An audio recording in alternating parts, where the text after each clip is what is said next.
The Soybean School on RealAgriculture.com is brought to you by Pride Seeds, High Stick NT, and Cruiser Max Vibrance Beans.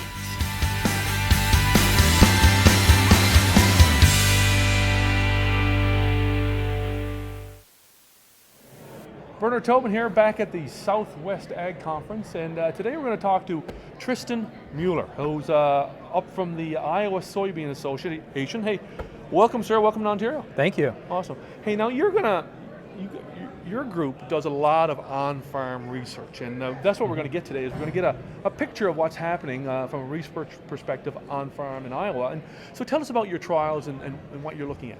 Yeah. So we've been doing trials with farmers in Iowa for over 16 years now. We work, the farmers are our researchers. They do the work for us, they give us the data, and they're the guys that do the work.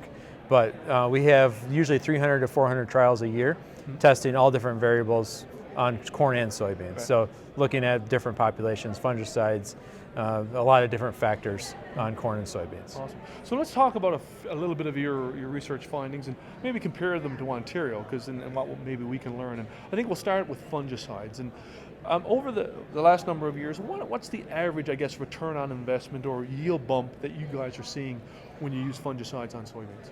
On soybeans, we see about 1.5 to 2.5 bushels, right, in a year that has normal to a lot of rain. Right. Some of the years have been drier, 2012 for example, and we only saw about a 0.3 bushel response in that dry year. Yeah. But when we have normal rainfall, normal disease pressure, you can see that about 2 bushels per acre response. And that 2 bushel per acre is what we see in Ontario. But that spread from little response to higher response really is weather driven, isn't it? It is, very much so. Right. Now let's talk a little bit about, I guess, the next thing that you guys are doing, population trials, and that's interesting. You've run a lot of population trials on 130,000 versus 160,000. What are you guys finding? Well, we went into that thinking that there's a lot of companies out there that are pushing to go to that higher population. And so we went from testing the 2 different populations, and what we found is there was a slight yield advantage going to that higher population, but it wasn't economical to go to that higher population. It actually, the seed cost costs more than the yield advantage at the end. Yeah. Now, what about the numbers? I mean, like, is it in the trials? Would it have been half of the trials would have been at 160 or 130, or is it, or you got more trials at 160? So all the trials have 160 and 130 in the trial. Right. So the farmers usually split their planter and go all the way across the field with both populations. Okay. Well, you in your presentation you talked about the only thing that you would sort of recommend that you'd push a planting date, push the population is for planting date. Talk about that. So when we did a lot of the analysis at the end, we were expecting to find, there's different soil types or there's different parameters that really drive one population over the other. Mm-hmm. And what we found is actually planting date was the primary thing.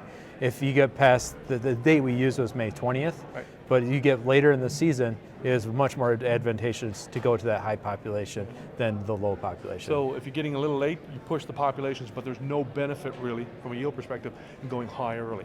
Basically. Yes, that's our take home was. Awesome. Okay, let's talk about row spacing. It's an evolving thing here in Ontario. We're seeing more talk about 30-inch rows versus 15s and 7.5s. You've done a lot of research comparing 15s to 30s. What do you find?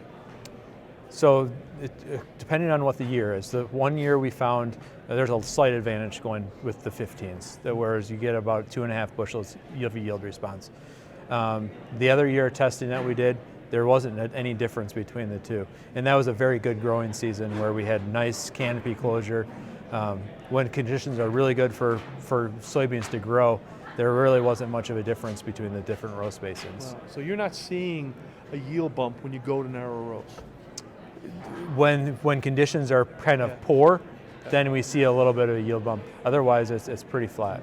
Now, a lot of the reasons we go to 30s and the push towards more of 30s in Ontario is that disease, management issue. Is that something, a consideration in Iowa? Probably not. In the northern third of Iowa, we do see some white mold, and white mold's that the disease that is the big one, where row spacing has an effect. And we see very few drill beans in Iowa for that reason, but there really isn't that much difference between the 15s and 30s for disease control that we've seen. Right. So I guess the bottom line here is something we talked about earlier is soybeans, it's an incremental management crop, isn't it? It is. We're talking between 1 and 2 bushels, less than a bushel, no silver bullet, eh? No, and that's what we found in our research is there isn't one practice that just is going to give you that 10 bushels or even 5 bushels.